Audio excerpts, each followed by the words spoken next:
Elementor's version 4 paragraph atomic component is limited. I cover that in a previous video. There is a hidden toolbar. If you go and click on the words, you'll see it. You can't insert media, but you can insert links. However, what if you still wanted to apply individual styling to some of your words? So for instance, I wanted to have Imran as the class name red because I've already built out red, because if I go over to style here and I type in red, you'll see that red appears.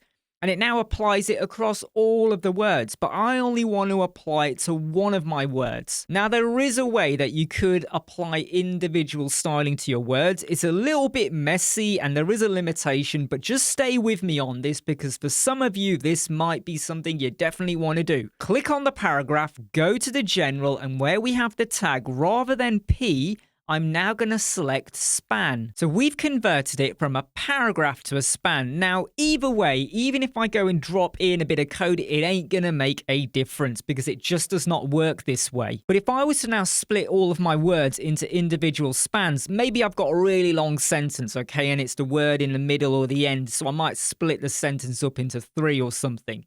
You can now apply individual styling. Now, you could argue, why don't I just leave it as P and stitch the words together? That ain't going to be good. Spanning, you can get away with. The big limitation, which I said there would be one, is that even though they are individual spans, they don't stitch together to become a paragraph, which ain't good from a screen reader point of view. So bear this in mind in terms of styling. And the other thing you got to consider is that they all do need to sit within their own div. So before I go and duplicate this, I'm going to add in a div block, and then I'm going to stick my paragraph into the div block. Now, if you don't quite understand why we're doing that, please remember I've got individual words, which I will do in a moment.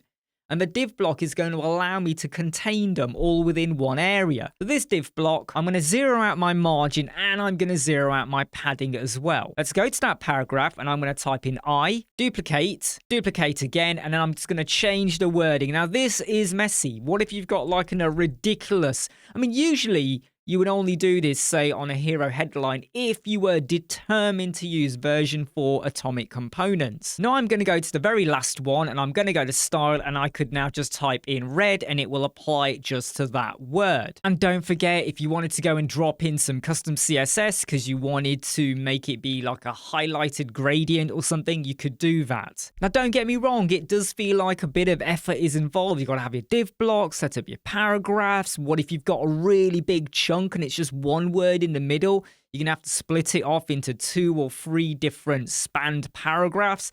But at the moment, this is the only way to do it, and I have played around with a bit of code, and I'm nearly there with cracking it. However, I feel like playing safe, especially with how these components have been built, this is the best way to approach it. You might not like it. Let me know in the comments. Go and criticize me if you want. I'm Imran from Web Squadron. Check out our exclusive videos on our YouTube channel. I'll see you soon. Bye.